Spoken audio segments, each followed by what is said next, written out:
Buenos días, bienvenidos y muchas gracias por asistir a esta ponencia sobre la deontología y el uso profesional de la tecnología. Contamos con los ponentes. Perdón, ¿no se oye bien? Ahora. Contamos como ponentes, en primer lugar, intervendrá doña Hilda María Garrido Suárez, que es abogada de los ilustres colegios de abogados de Alcalá de Henares y de Madrid. Es subdirectora del Colegio Mayor de la SEPI. Desde 2010 es doctora, habiendo versado su tesis precisamente sobre la deontología de la abogacía, y compagina su actividad profesional con la docente en el máster de acceso a la abogacía en las universidades de Alcalá, de Carlos III y la Internacional de La Rioja. Y también, y ya cierro la presentación de ella, es coordinadora de la Cátedra de Ética de la Empresa y de las Profesiones del Instituto de Derechos Humanos Bartolomé de las Casas, también de la Universidad Carlos III. Ella tratará la cuestión de la incidencia de las nuevas tecnologías en los principios inspiradores de la profesión con carácter genérico. Y a continuación intervendrá para descender un mayor detalle y en concreto al tema de la ciberseguridad nuestro segundo ponente, que es don Valentín García González, licenciado en Derecho y en Administración de Empresas por la Universidad Carlos III de Madrid. Es abogado laboralista, experto en procesal laboral y nuevas tecnologías y presta sus servicios como abogado en la firma Cuatro Casas, de la que es socio desde el año 2017. También es vicepresidente nacional de la Asociación de Laboralistas y presidente del Comité Ejecutivo de la Fundación Pro Bono de España, creada recientemente por diversos despachos para canalizar en nuestro país precisamente el pro bono jurídico. Y sin más, le cedo la palabra a doña Hilda María. Muchas gracias. Gracias. Estoy segura de que muchos de nosotros pensaría en todo lo que ha cambiado nuestra profesión desde Cicerón ahora, pero seguro que todos encontraríamos un punto de conexión todavía con Cicerón y nos daríamos cuenta de que seguimos ejerciendo la misma profesión con toda la evolución y con todo el cambio, pero que hay una parte de nuestra profesión que, a pesar de toda la transformación, sigue siendo inmutable. Y es que es verdad, nuestra profesión a lo largo de los siglos, como no puede ser de otro modo, y como si pensamos en otras profesiones tan antiguas como la nuestra, ha tenido que ir transformándose, ha tenido que ir adaptándose. Y desde ese abogado que ejercía de modo individual y de forma clásica ese profesional liberal, por el que, de otro modo, para el que se piensan las primeras normas deontológicas, ¿no? Además, ese hombre, y vuelvo a reflexionar también sobre alguna de las cuestiones que se planteó ayer, ¿no? Ese hombre que ejercía una profesión liberal, de responsabilidad personal y con carácter individual. Claro, si pensamos en esa figura para el que nacen las normas, esa profesión, hombre, hay una parte que se puede mantener, ¿no? Y de hecho sigue existiendo el ejercicio individual, pero claro, nuestra profesión ha ido variando ya de por sí en sus formas. Ejercicio colectivo, grandes despachos o despachos grandes, e incluso el ejercicio por cuenta ajena, que nos ha creado tantos problemas y que todavía hoy en día nos sigue incluso creando algunos conflictos con la administración, como el abogado de empresa, a veces tan mal comprendido, o los abogados que trabajan para otros abogados y esa legislación específica de relación laboral especial. ¿Por qué hago esta pequeña reflexión? Y es porque en realidad nuestras normas deontológicas han ido variando.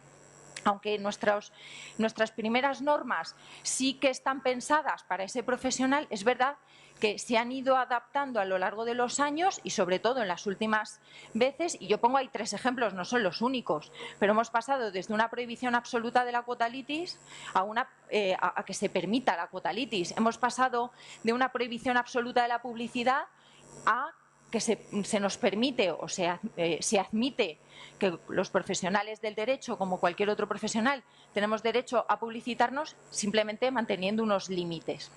E incluso en la cuestión de honorarios, ¿no?, desde los orígenes que podíamos pensar en cuando la profesión era gratuita a los honorarios y la regulación que tenemos ahora. Es decir, que es verdad que las normas deontológicas han ido necesariamente teniendo que ir adaptándose tal y como la profesión ha ido avanzando también con ella. Y eso, de algún modo, nos va a pasar también en estos próximos años. Cómo no, hemos pasado de un trabajo manual con cosas que quizá alguno de nosotros todavía recuerda, como el tener que ir a presentar las demandas al registro, ¿verdad?, y recibir ese sello, el tener que escribir, hombre, a pluma ya ninguno lo recordamos, pero a máquina quizá algunos sí, o en esos ordenadores antiguos. Ahora presentamos por Lexnet, ya no tenemos esos grandes expedientes, o si los tenemos, al menos todos usamos una nube con los expedientes en la nube.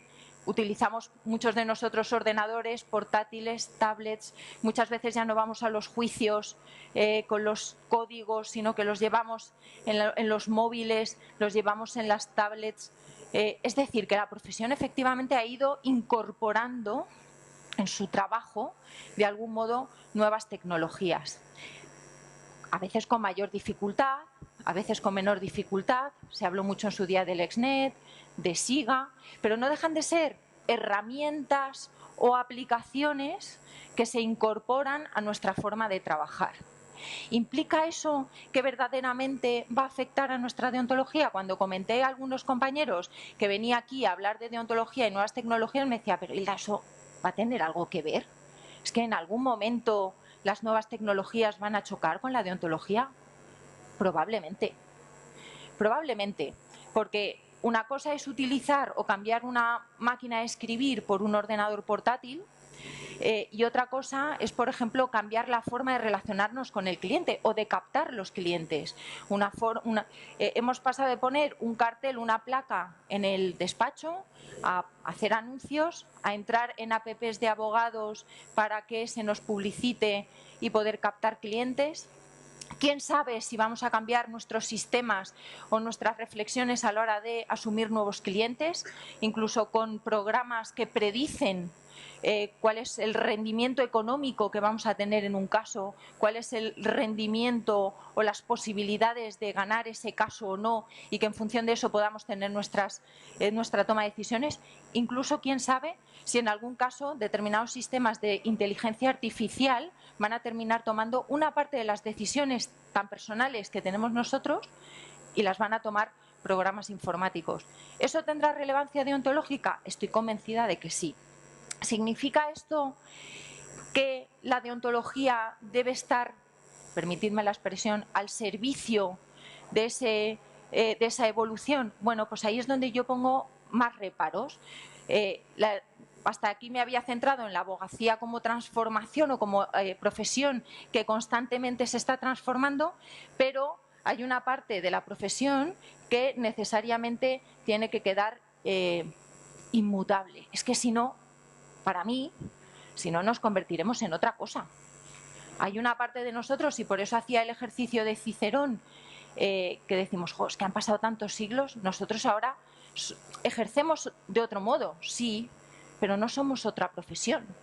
Y de algún modo tendremos que encontrar el equilibrio, y de ahí que os diga que lo que siento que estéis invirtiendo vuestros 15 minutos aquí conmigo es que en lugar de traer certezas, lo que traigo es la inquietud de que tendremos que aprender a encajar esa transformación de la profesión sin perder nuestra esencia inmutable.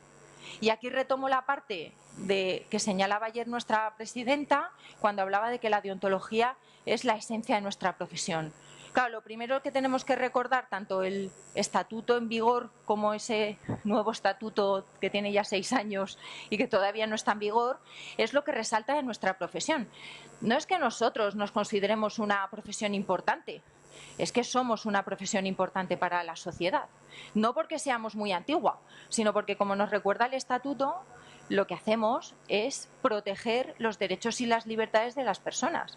Por lo tanto, estamos en la base del Estado de Derecho y, por lo tanto, todas las transformaciones que tengamos que sufrir tendremos que llevarlas a cabo, afrontarlas sin lograr perder toda esa parte de función social que tenemos los abogados. Ayer, como os decía la presidenta, la deontología es una seña de identidad, es la base de la profesión. Ella decía, es incluso lo que legitima a los colegios de abogados. Efectivamente, los abogados, lo han repetido también en otras ponencias, estamos sometidos a unas normas específicas que ni las personas en su vida normal tienen, ni nosotros en nuestra vida normal, ni otras profesiones tienen. Tratamos bienes esenciales en la vida de las personas. Tratamos bienes fundamentales para un Estado de Derecho. Y esa es la parte que, de algún modo, todos estos conceptos que os pongo, ¿no? El servicio al ciudadano, la relación de confianza, no solo con nuestro cliente, persona a persona, sino la relación de confianza social de la sociedad en general con la abogacía en general, incluso la confiabilidad de los abogados, que los abogados seamos profesionales dignos de confianza. Ese debe ser el núcleo esencial de la regulación deontológica. Luego puede haber modificaciones, puede haber cambios en el código deontológico. Obviamente que a medida que la profesión avanza, sus normas deontológicas tienen que ir avanzando con ellas. No tendría sentido que siguiéramos regulándonos quizá por principios de los siglos XIX o comienzos del XX. Pero sí tendremos que tener cuidado, y de algún modo es una petición que le hago a aquellos que regulan nuestra normativa profesional, que sí que tengamos cuidado a la hora de iniciar esos procedimientos, esos cambios, de no perder lo que es nuestra esencia.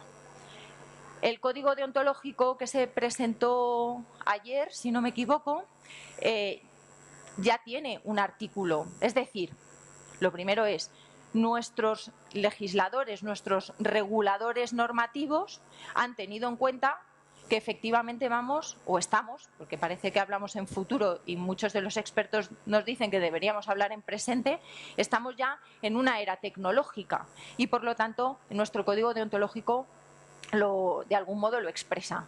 Sin embargo, si nos fijamos, de momento lo único que nos dice, y aquí hago dos reflexiones, es que el uso de las tecnologías de la información y la comunicación no exime en ningún caso de cumplir las normas deontológicas. Primera reflexión, estamos en un momento incipiente de las nuevas tecnologías y su conexión con la deontología. Es decir, el regulador, nuestro Consejo General y su dirección y su comisión deontológica no han avanzado, probablemente porque todavía no tenemos los datos suficientes para avanzar en una normativa exhaustiva sobre la implicación del uso de las nuevas tecnologías en la deontología. Pero mi segunda reflexión, que creo que conecta bastante con lo que he dicho hasta el momento, es, ojo, que el uso de esas nuevas tecnologías no va a eximir de la deontología. Es decir, que el hecho de que seamos abogados modernos, abogados incorporados o abogados totalmente adaptados a nuestra sociedad de la información no implica en ningún caso que no tengamos que seguir cumpliendo nuestros principios deontológicos. De algún modo, que será una de mis conclusiones, estos principios deontológicos son los que nos hacen ser lo que somos. Probablemente si tuviéramos otros principios deontológicos seríamos otra cosa, ni mejor ni peor. Pero los principios deontológicos y la posición jurídica que jugamos es la que muchas veces nos sitúa como abogados y no como fiscales, o no como jueces, o no como letrados de la Administración de Justicia. Jugamos papeles distintos y, por lo tanto, tenemos normas asociadas al papel que desempeñamos. Para ir terminando, he intentado pensar en aproximadamente 3 o 4 conclusiones o reflexiones que he ido pensando a lo largo de estas semanas desde que se me planteó un poco esta ponencia, ¿no? Bueno, yo creo que efectivamente, punto 1, creo que nadie se va a sorprender, la abogacía ha ido y tiene que seguir adaptándose a los tiempos. La abogacía ya lo ha hecho a lo largo de muchos siglos y tiene que seguir haciéndolo. No nos podemos quedar estancados. Debe actualizarse y, por lo tanto, debe servirse de las nuevas tecnologías. Pero no podemos olvidar que la abogacía cumple una misión esencial para la sociedad en defensa de los ciudadanos y que el cumplimiento de sus principios deontológicos es, o ha sido y será, supongo, a través de los tiempos, una misión esencial. Las nuevas tecnologías, además, nos van a suponer un reto, ya nos están suponiendo un reto, no solo de adaptación al personal, ¿no?, a las nuevas tecnologías, sino como profesión. Pueden ser una oportunidad.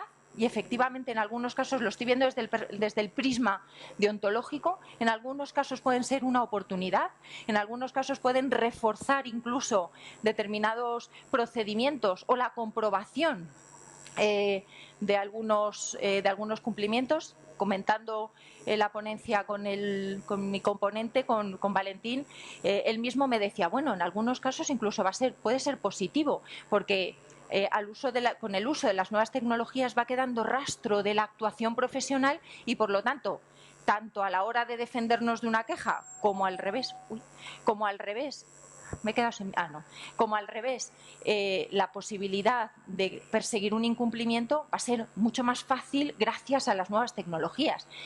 Pueden ser una oportunidad, pero obviamente también podrán ser un riesgo para nuestra deontología profesional. ¿Qué es lo que tendremos que hacer? De algún modo habrá que hacer compatibles las nuevas tecnologías, adaptándolas a lo que somos. No perder nosotros nuestra esencia de abogados por terminar adaptándonos a las nuevas tecnologías. Tendremos que adaptar las nuevas tecnologías para seguir permaneciendo con lo que somos. Como dice el Congreso de Valladolid, fuimos presente y somos futuro, y yo de aquí, de algún modo, lo que saco es una conclusión. Lo que habrá que hacer es adaptándonos, pero seguir teniendo nuestra esencia de abogacía y recordando que la base de nuestra profesión, como dijo ayer la presidenta, es nuestra deontología profesional. Muchas gracias. ¿Qué tal? Buenos días. Voy a pedir que nos cambien la parte de la presentación. Buenos días a todos. Gracias por estar aquí. Felicidades, Hilda, por tu ponencia. Me ha resultado muy interesante, como creo que a todos. Y bueno, evidentemente me sumo a sus agradecimientos y añado pues un agradecimiento a la ciudad de Valladolid por acogernos con tanto entusiasmo y darnos una sede tan buena para esta ponencia. Voy a seguir hablando de las cosas que hablaba Hilda y bueno, os tengo que reconocer que ha sido un reto hablar detrás de alguien que realmente sabe de tecnología. Yo no soy de deontología, yo no soy un experto.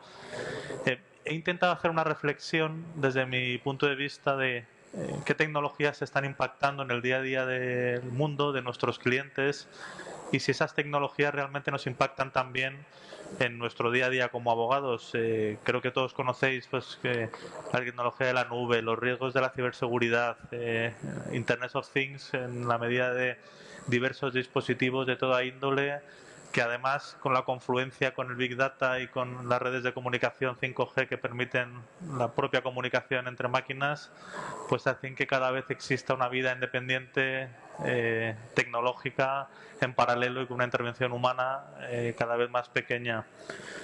No voy a hablar de blockchain, aparte de porque es un concepto que clásicamente nos cuesta a todos un montón, pero es evidente que nosotros, tanto como asesores como incluso como propios usuarios de sistemas de firma electrónica, fenómenos de tokenización y de encriptación, pues estamos siendo impactados claramente por la evolución de estas tecnologías y en el mismo sentido, pues tecnologías de realidad virtual, inteligencia artificial, que en algunos momentos nos llegamos a pensar si también van a sustituir incluso el buen hacer humano.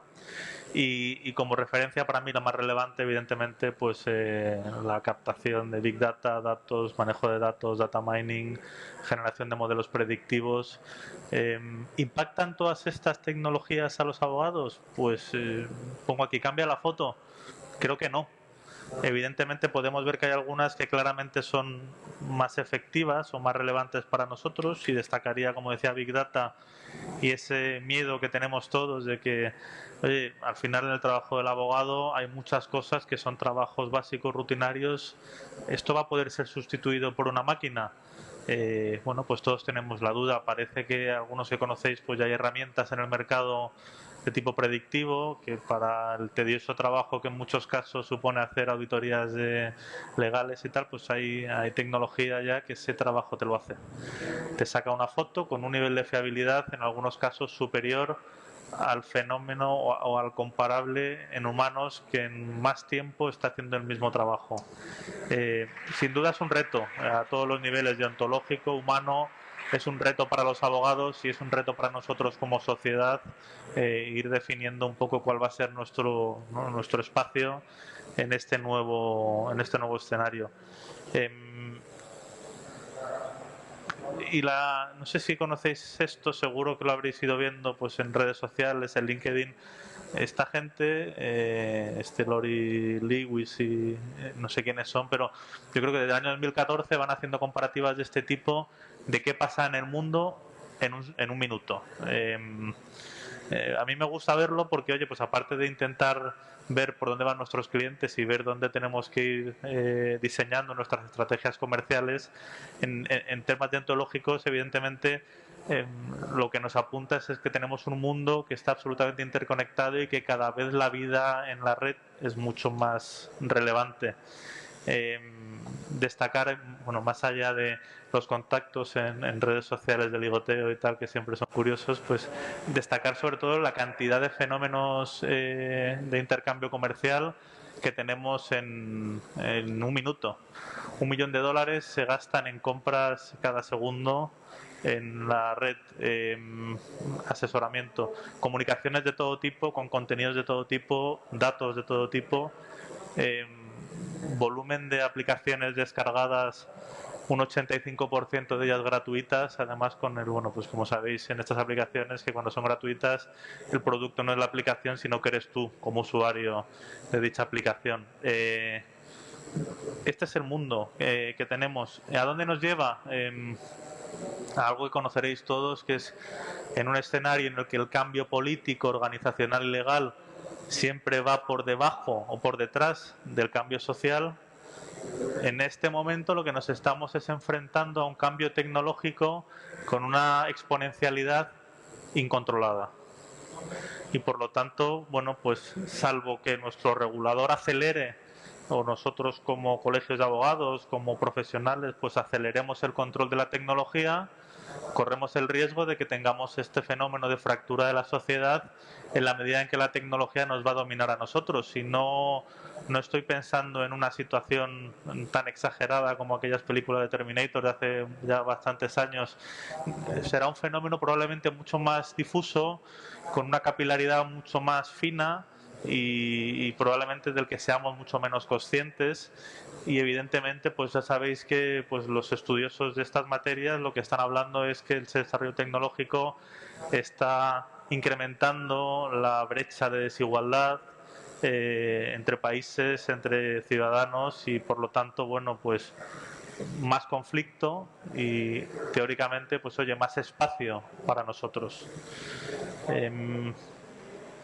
Sin ninguna duda, desde mi punto de vista, si hablamos de deontología profesional y hablamos de tecnología, yo creo que todos nosotros el reto principal que tenemos y el peligro principal que existe es el fenómeno de la ciberseguridad. Sabéis que bueno, pues el mercado de la ciberseguridad, de los ciberataques, es un mercado creciente.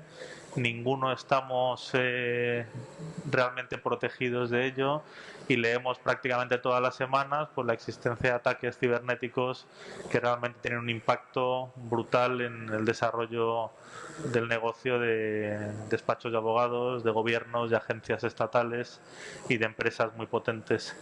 Y sabéis, oye, que bueno, pues España, por desgracia, ahora mismo, según dicen los indicadores internacionales, está a la cola en el desarrollo de herramientas cibernéticas, no solo como abogados, sino como país, pese a que estamos en el puesto 12, 13 a nivel de desarrollo del Producto Interior Bruto. Solo en Europa tenemos el puesto número 25 en los rankings que miden el índice global de protección de ciberseguridad y el número 54 en el mundo. Estamos muy por detrás de lo que deberíamos estar de acuerdo con la economía que tenemos, y pese a algunos esfuerzos públicos como la creación del INCIBE, sabéis que tiene sede en León, y otros organismos, agencias públicas que tratan de fomentar esto, pues lo cierto es que estamos detrás. Y bueno, pues el impacto de lo que te puede hacer un pirata informático, de lo que te puede hacer estas empresas, pues es enorme. Evidentemente las redes, nuestras nubes, pues están bajo sospecha siempre de posibles ataques. Este uso de dispositivos con un montón de información y con un montón de ventanas de conexión para nuestra nube, para nuestro despacho, pues evidentemente hace que seamos muy vulnerables, pese a la confianza que nos dan y a la trazabilidad que, como decía Elda, esto da, pues también nos da vulnerabilidad, porque son todo ello ventanas de entrada de posibles ciberataques. El mercado del ciberataque es un mercado potente, es un mercado que va creciendo, enriqueciéndose cada vez más y que va desarrollando formas más sofisticadas de ataque. Se habla poco de ciberseguridad entre nosotros, y además otro elemento muy relevante es que nos cuesta invertir en tecnología que nos proteja frente a ello, y en algunas ocasiones pues lo que sentimos es que los departamentos de IT van a remolque de otros departamentos mucho más potentes, que son los que se dedican a hacer el mal en esto. Supongo que no tengo la suerte de que esté Jaime Sardina en nuestra presentación, ¿verdad? Yo no le conozco, me encantaría conocerle, y tengo que reconocerle que varias ideas de las que voy a hablar ahora pues las he robado de un artículo suyo reciente que recibió un premio como artículo innovador, y que hace este análisis. Así se titula su artículo: La ciberseguridad como un deber deontológico, una mirada al futuro de la profesión. Analiza varias cosas, os voy a contar tres que me parecen de especial interés para nosotros. En primer lugar, analiza qué hacen otros países, qué se hace en otras latitudes para tratar la incidencia tecnológica en nuestra profesión. Y evidentemente, oye, pues hay exigencias de conocimiento tecnológico a los abogados, hay obligaciones de confidencialidad muy aterrizadas a los detalles de la tecnología, y hay previsiones muy potentes de cuestiones, pues oye, tan posibles del día a día como qué hacemos con la recepción accidental o no de documentación de la que no debemos ser receptores. Y sus códigos deontológicos pues tienen alusiones directas, específicas y concretas a lo que se debe hacer en este caso. Y los riesgos, oye, pues que podemos tener son amplísimos, desde fenómenos, sabéis, que se llama el phishing, el farming, de suplantación de identidad, y que esta suplantación de identidad hace que, simulando que son nosotros, pueden hacer cosas tecnológicamente en un montón de sitios y con un montón de efectos, y la responsabilidad civil vinculada a eso y quién acaba pagando pues no siempre es fácil de delimitar en estos fenómenos. Ataques de denegación de servicio. Todos padecimos en septiembre del año 17 el ataque que sufrió el Exnet, y de hecho motivó incluso la generación de una circular específica de la Fiscalía, la 3/2017, para tratar específicamente este tipo de ciberdelitos. Y pues la más evidente, y como os decía antes, la posibilidad de fugas de información. ¿Qué propone Jaime, digamos, como líneas de trabajo que a mí me parece interesante tener en consideración? Pues propone estas 5 líneas como aspectos a incorporar en la práctica, más allá, oye, pues de posibles actualizaciones continuas de nuestros códigos deontológicos. En primer lugar, la utilización de nubes privadas. Sabéis que una nube pública cuesta un dinero, una nube privada cuesta bastante más dinero. Bien, hay estudios que hacen que, por mucho que nos vendan que las nubes públicas tienen un nivel de seguridad razonable, pues bueno, pues en realidad no lo son. Y cuando se quiere atacar una nube pública, pues es mucho más fácil atacarlo que una nube privada. Fenómenos de encriptación, es decir, codificación de nuestra documentación, de manera que incluso aunque accedan a ella no les dé ninguna información útil, e incluso fenómenos de tokenización yendo mucho más allá, de cómo gestionar nuestra información. La existencia de códigos de conducta interno en aquellos despachos que tengan cierto volumen, que bueno, pues ante las posibles lagunas o falta de adaptación del régimen general a los principios que se quieran regir en el despacho, pues refuerzan estas medidas. Seguro responsabilidad civil, ahora me detendré un poco más en esto, y evidentemente, bueno, pues el fenómeno del machine learning como esa evolución tecnológica que aquí en positivo pues probablemente permita el desarrollo de software, de herramientas que nos vayan protegiendo a nosotros como abogados ejercientes. Os dibujo aquí digamos, para aquellos de vosotros que estéis planteando o que hasta ahora no os hayáis pensado, oye, tenía sentido, tengo un seguro que cubra este tipo de riesgos, oye, pues cuestiones que yo me he planteado que son relevantes cubrir en una póliza de este tipo, partiendo de un análisis de riesgo de las actividades que tenemos, del entorno técnico, los incidentes que puedan ser predecibles o que agentes, pues oye, diversas coberturas de responsabilidad civil, cobertura para datos en la nube, cobertura de pérdidas e ingresos derivados de un ciberataque, reparación y restauración de datos. Bien, hay una serie de catálogo de cuestiones muy potentes que te pueden generar un daño muy grande y que bueno, pues existen ya productos en el mercado que pueden ayudarnos a protegernos en todo esto. Y para terminar y poder tener un tiempo de debate y de reflexión conjunta, en línea un poco que os hacía Isla también, evidentemente yo apunto aquí una serie de riesgos que entre todos pues tendremos que ir avanzando. El mercado del crimen cibernético, un desconocimiento general del fenómeno de las criptomonedas y el riesgo que puede haber detrás en términos de prevención de blanqueo de capitales y financiación del terrorismo, o en términos enormes, productos, un mercado internacional que hay que es incontrolable, en el que muchas veces además podemos tener clientes como usuarios que están invirtiendo en algo que no conocen. Fenómeno que ya tenemos de grabaciones de conversaciones que nos llegan, vídeos, esto cómo lo has conseguido, has avisado, no has avisado. Bueno, eso no es tan nuevo. La interconexión entre profesionales, las herramientas predictivas, la sensación de impunidad que podemos ver muchas veces en la gente que actúa en la nube, hace cosas que están mal y que pues no tienen esa sensación de impunidad cuando pueden estar incluso cometiendo delitos. Y bueno, pues como buena noticia en realidad en todo esto y en esa línea que hablábamos, pues oye, por suerte tenemos, gracias a las tecnologías, un fenómeno de trazabilidad muy superior al que teníamos en el mercado comercial hasta ahora, y creo que eso nos permite andar con mayores certezas y bueno, pues seguir avanzando en eso. Muchas gracias. Sí, buenos días. Soy Esteban Martín del Colegio de Álava, y es que está muy bien que enfoquemos el primer apartado de la charla, que es de ontología hacia nosotros, ponernos obligaciones, deberes. Si no se cumplen, unas sanciones. Yo estoy en la comisión deontológica de mi colegio y somos... aplicamos el beneficio de la duda, pero cuando hay una conducta deontológicamente reprochable somos duros. ¿Por qué? Porque queremos que la base de la abogacía sea efectivamente la deontología. Pero es que estamos indefensos, los abogados y abogadas, porque es que todas las empresas de las nubes, Microsoft, Facebook, no tienen un código deontológico que se pueda aplicar. Es lo último que acababas diciendo.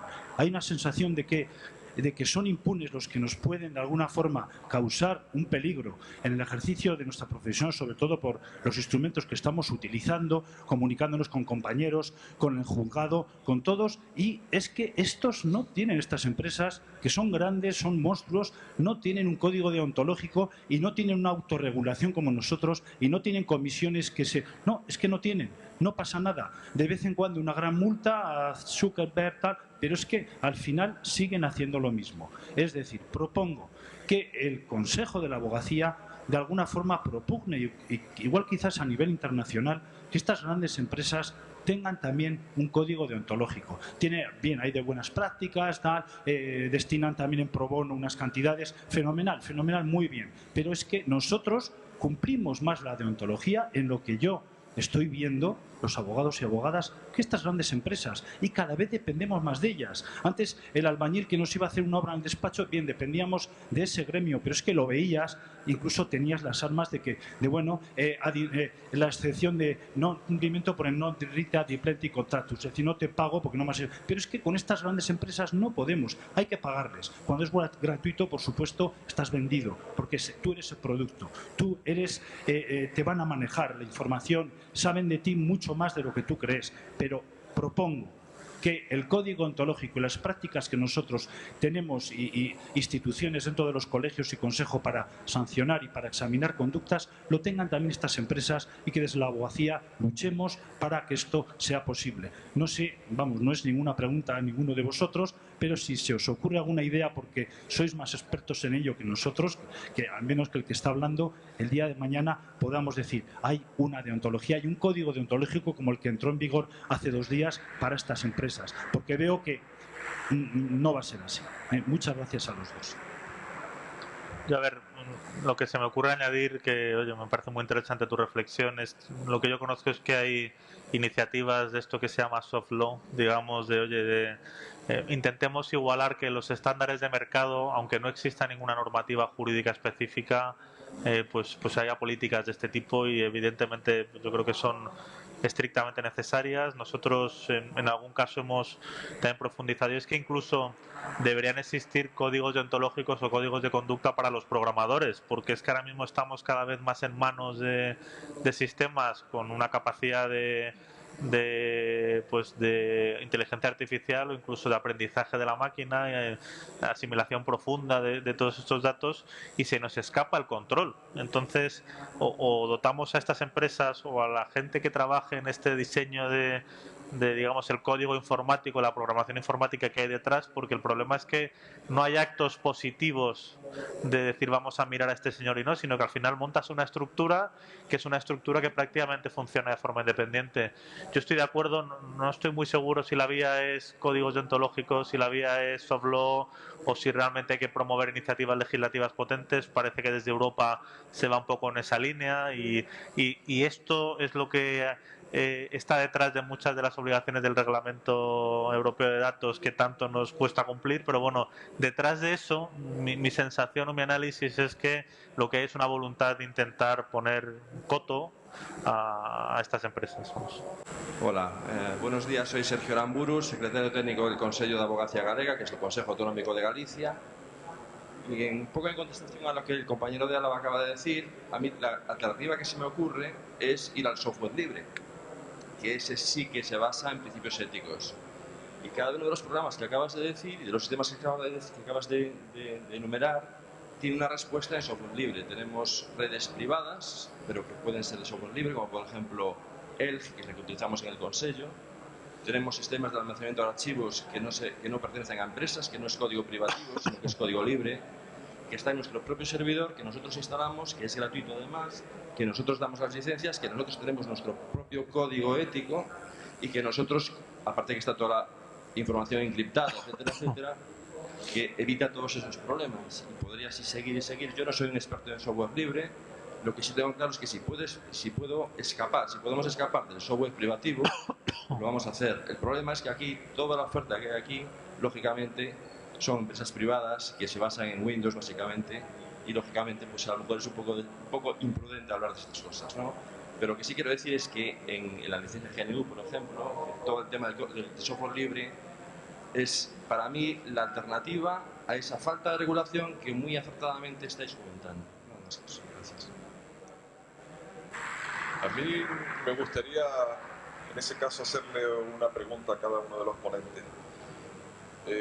Me gustaría preguntarle primero a Hilda si tiene conocimiento de que el nuevo código deontológico de la profesión haya reflejado de alguna manera pues, la incidencia de las nuevas tecnologías en él.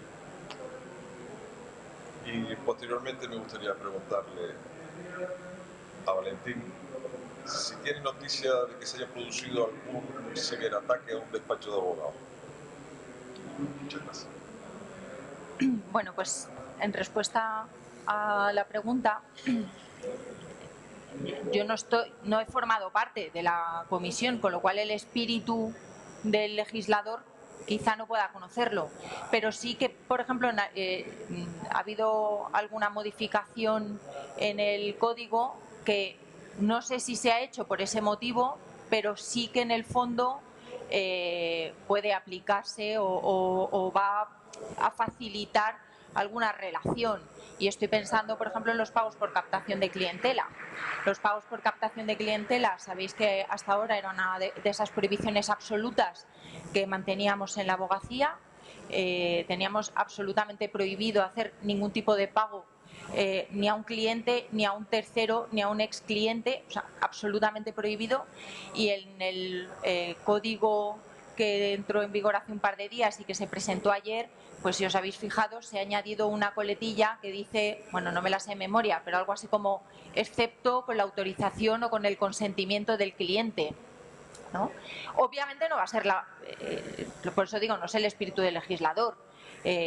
Probablemente se haya hecho por otras causas, pero yo sí le encuentro, centrándonos en este tema, sí le encuentro una aplicación, ¿no? Y es que muchas o algunas de las aplicaciones que se utilizan para captación de clientela a través de esas propias aplicaciones, pues utilizan sistemas de pagos por captación, o los abogados pagamos a esas aplicaciones porque nos capten clientes, ¿no? Con lo cual podía surgir una, no sé si fricción o colisión frontal si se hubiera mantenido esa prohibición como se mantenía de forma clásica, absoluta, y que además era una reivindicación, no sé si de todo el sector, pero sí de una parte del sector que decía que de algún modo los abogados jugábamos